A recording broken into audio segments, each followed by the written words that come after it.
Hello and welcome to another 365 Birthdays Born on This Day series. We are reading from The Secret Language of Birthdays by Gary Goldschneider and Jules Elfers. Today is February 25th, the day of the higher cause. This book is a work of personology.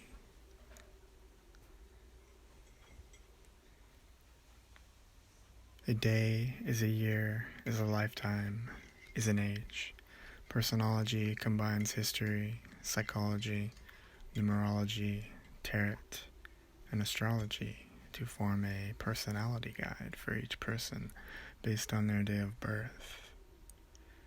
My plan is to make a video each day of the year following the grand life cycle, which incorporates nature and human lifespan and astrology all in one year. Welcome to my ASMR series. Thank you for joining me. Let's begin. Although those born on February 25th are often formidable individuals in their own right, they only reach their full potential when giving their all for a cause greater than themselves. Those born on this day have a large measure of confidence and self-respect, but generally believe that universal goals have greater meaning than personal ones. Also, they intuit that by plugging into a higher cause than their own power. They intuit that by plugging I'm saying this wrong. They intuit that by plugging into a higher cause, their own power is only magnified. Their own power is only magnified by plugging into a higher cause. Not infrequently, February 25th people come into conflict with those around them. That they are critical of social mores is not surprising, since they see society as being in constant flux and turmoil, perhaps unworthy of a deep commitment. As children, February 25th people often rebel quite openly against their parents and other authority figures, and react emotionally to what they perceive to be injustice. Because they do not find peace, they often do not find peace with themselves until later in life. Their adolescence and early adulthood can be stormy. In their late 30s and 40s, February 25th people usually deepen their commitment to a worthy interest, perhaps art, philosophy, religion, or an ideal of what humanity could be at its very best. Once an interest of this kind takes hold of them, they will devote ever-increasing time and effort to it, publicly, privately, or both. However, it is usually a happier state of affairs when they do not radically depart from their pre-existing life, but build on it in a healthy, organic way. Those born on this day have no time for meanness or pettiness of any sort.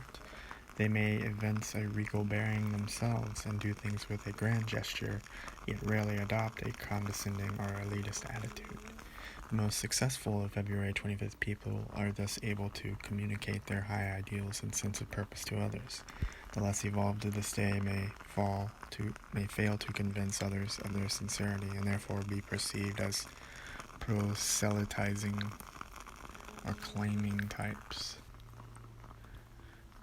I'll have to look up that word, proselytizing. I've never heard of that. The success and indeed happiness of February 25th people is often in direct proportion to their ability to communicate without arousing antagonism. In the worst cases, they may come to feel self-pity and frustration through being misunderstood. Giving is generally more important to February 25th people than receiving, but they must be sensitive to the fact that those on whom they bestow their gifts may be less than eager to receive them. In such cases, those born on this day only prime themselves for feelings of rejection. Instead, toughening their stance and adopting a more no-nonsense attitude based on mutual exchange may be a more suitable approach for them and ultimately a healthier way of relating to others.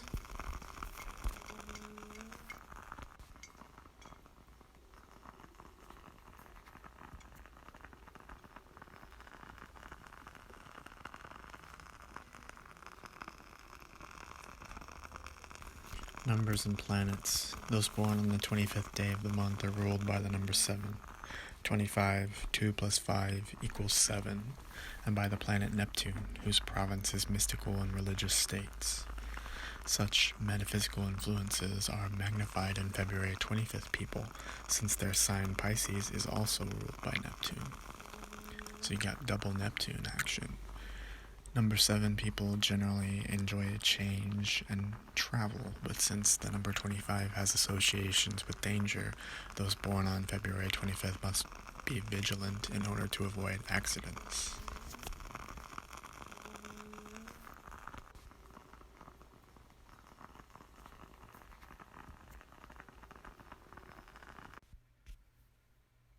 The planets.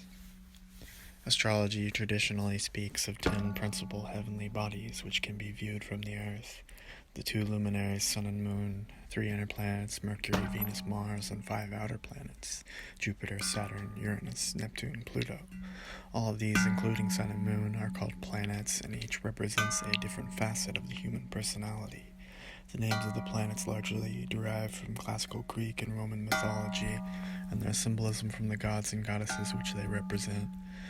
Every planet serves as an astrological indicator as well as a heavenly body. In this book, the rulership of both astrological signs and numbers by planets gives important clues to the personality of those born on each day. Neptune was the king of the sea in classical mythology, and his trident is symbolized in the glyph of this watery planet. Neptunian people can be profound, dreamy, diffuse, and difficult to pin down. Fantasy-rich, the minds of Pisces and those ruled by the number 7. Today's the 25th, 2 plus 5 is 7, and this is also in the age of Pisces, are attracted to highly imaginative objects. Neptunian energies... Hold on, it disappeared. Neptunian energies invariably exert an irresistibly magnetic influence, able to dissolve away barriers of a more rigid and absolute nature.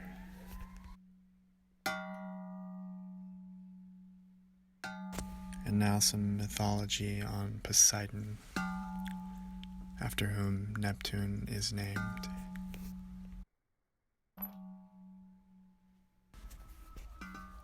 Poseidon, Neptune. He was the ruler of the sea, Zeus's brother, and second only to him in eminence. The Greeks on both sides of the Aegean Sea were seamen, and the god of the sea was all important to them. His wife, Amphitrite, a granddaughter of the Titan Ocean. Poseidon had a splendid palace beneath the sea, but he was often more to be found in Olympus itself. Besides being lord of the sea, he gave the first horse to man, and he was honored as much for the one as for the other. Lord Poseidon, from you this pride is ours, the strong horses, the young horses, and also the rule of the deep. Storm and calm were under his control. He commanded, and the storm wind rose, and the surges of the sea. But when he drove in his golden car over the waters, the thunder of the waves sank into stillness, and tranquil peace followed his smooth rolling wheels. He was commonly called Earthshaker, and was always shown carrying his trident, a 3-pronged spear with which he would shake and shatter whatever he pleased. He had some connection with bulls as well as with horses, but the bull was connected with many other gods too.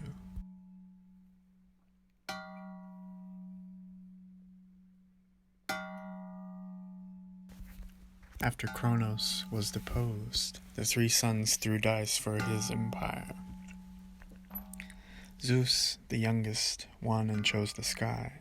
Poseidon smiled to himself because the sky was empty, and he knew that the impulsive Zeus had chosen it because it looked so high. And now he, Poseidon, could choose as he would have done if he had won, He chose the sea.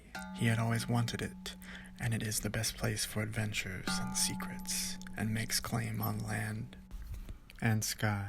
Hades, who was always unlucky, had to take the underworld.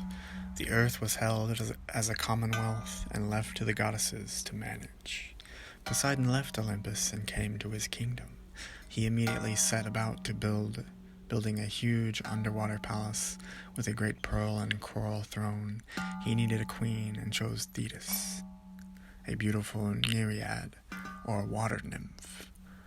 But it was prophesied that any son born to Thetis would be greater than his father, so Poseidon decided to try elsewhere. The prophecy came true. The son of Thetis was Achilles. Poseidon chose another nereid named Amphitrite. But like his brother Zeus, he was a great traveler and had hundreds of children in different places. He was a very difficult god, changeful and quarrelsome. He did bear grudges, but he could be pleased, and then his smile was radiant. He liked jokes and thought up very curious forms for his creatures. He liked to startle nymphs with monsters, and concocted the octopus, the squid, the sea polyp or jellyfish, the swordfish, blowfish, sea cow, and many others. Once trying to appease Amphitrite's jealous rage, he thought up the dolphin and gave it to her as a gift.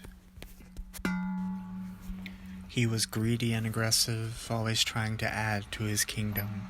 Once he claimed Attica as his own and stabbed his trident into the hillside where the Acropolis still stands, and a spring of salt water sprouted. Now the people of Athens did not want to belong to the kingdom of the sea. They were afraid of Poseidon, who had a habit of seizing all the youth of a town when he was in the mood.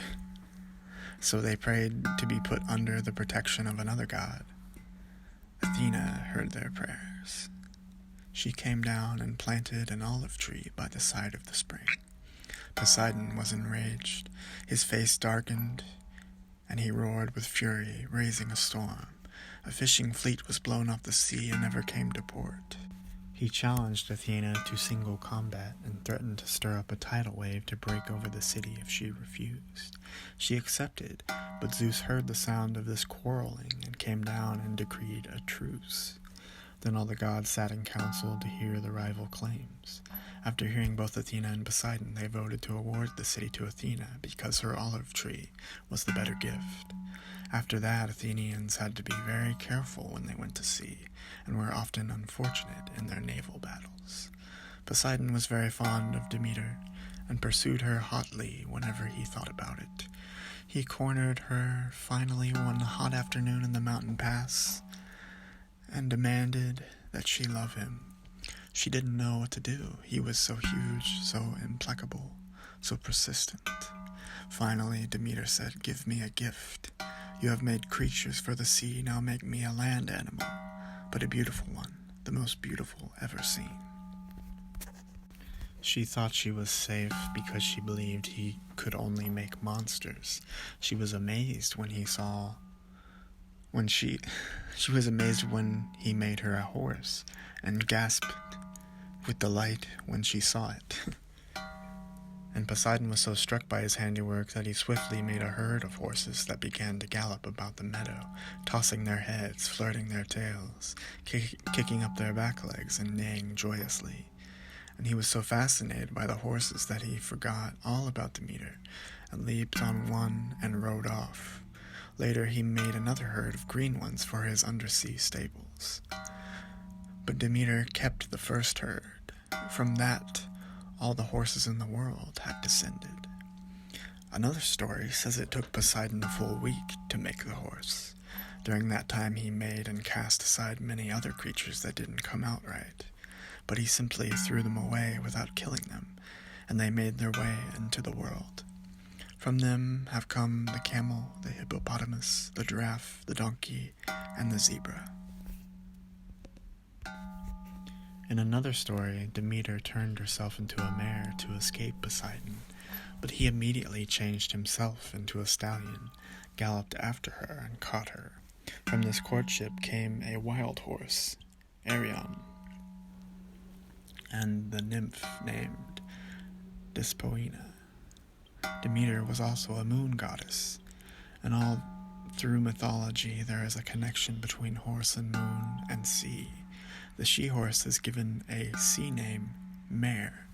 The moon swings the tides, the waves have white manes, the dripping horses stamp on the beach, and their hooves leave moon-shaped marks, an old thing that has not entirely disappeared.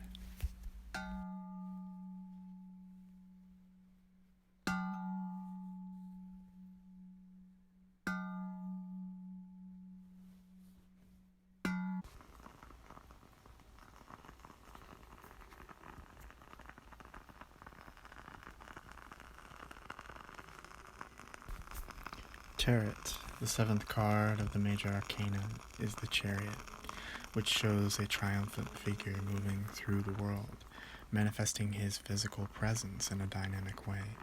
The card may be interpreted to mean that no matter how narrow or precarious the correct path, one must continue on. The good side of this card posits success, talent, and efficiency. The bad side suggests a dictatorial attitude and a poor sense of direction.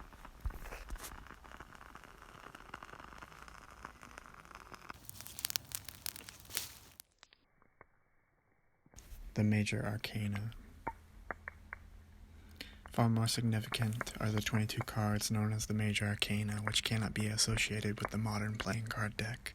They are in all probability a concentrated version of Hermetic philosophy as later interpreted in the Kabbalah, Alchemy, magic, and astrology. They comprise the psychological study of man and his relationship to the world of the spirit and to the physical world. Their symbolism is a type of shorthand for metaphysics and mysticism. Here are truths so subtle and divine in order that to express them baldly in human language would be a sacrilege. Only esoteric symbolism can reveal them to the inner spirit of the seeker. The Major Arcana are numbered from 0 to 21, each bearing a title which to some degree describes the card. Each card represents a distinct principle, law, power, or element in nature. The designs on the cards also illuminate the life of man, his joys and sorrows, hopes and despairs. They further indicate a search for the wisdom which enables him to control his passions and help in his transition to higher spheres, where he enters into things of the spirit.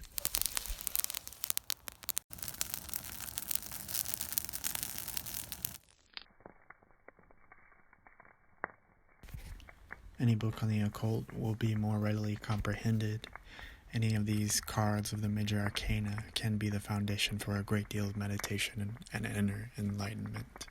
In addition to this, be convinced that there is some power present when the cards are read that directs their distribution.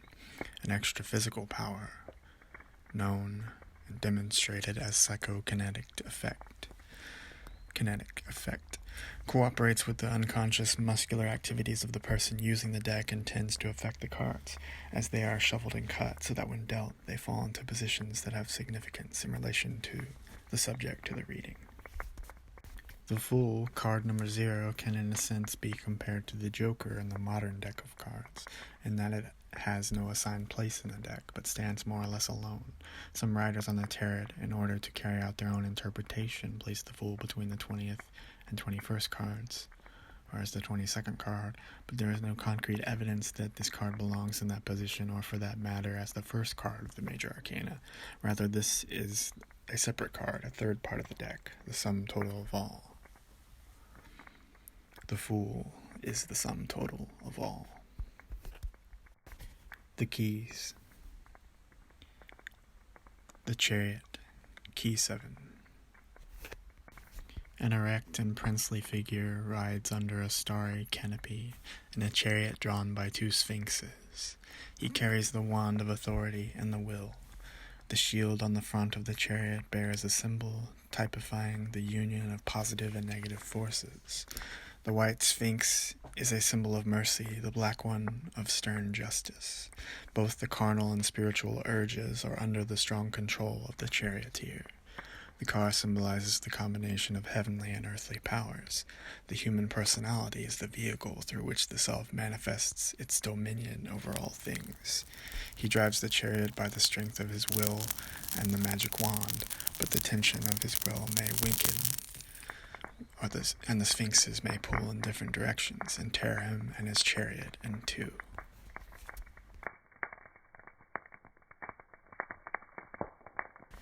Divinatory meaning, conquest, success for those engaged in artistic pursuits, triumph over money difficulties, ill health and foes. Advantage for the seeker will result if he resists his lower promptings and masters his animal passions. It is a card of those who achieve greatness. It may also betoken travel and comfort. Reversed, sudden collapse of a project, decadent desires, perhaps an unethical victory. Vengeance.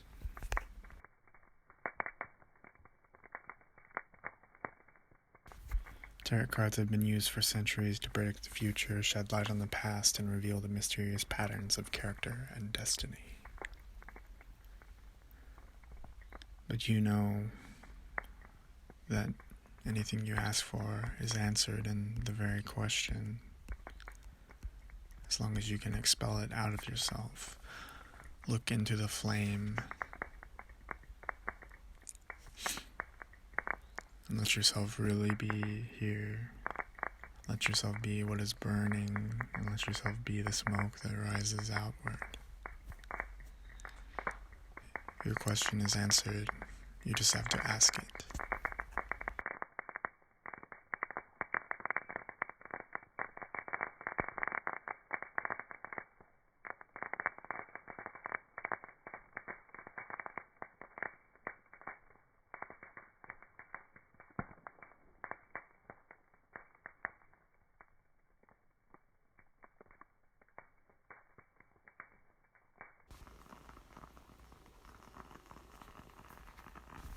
Health. Those born on February 25th lead very active, unconscious lives. Sleep is extremely important to them, and in particular, adequate dream time. Therefore, sleep disturbances must be eliminated as much as possible. The consequences of an unconscious, unable to work through problems, are irritability, grouchiness, and a low threshold for stress in waking life. February 25th people tend to either ignore food or revel in it, so they will benefit from working out a systematic diet. Diet just means a way of life, which ensures proper nutrition. Physical exercise is helpful in grounding those born on this day, and those activities with a spiritual component, such as dancing, yoga, tai chi, or the martial arts, are highly recommended. Spiritual component means synchronization, where you're not just physically moving yourself, but you're in sync with yourself on a level of involving your intelligence in the practice. Advice: be your own person, but consider the wishes of others. Concentrate on improving yourself also. Don't be too needy of admiration. Respect beliefs different from your own. Meditation. The brain is both a transmitter and a receptor. To mind something is to mind what you're giving attention to.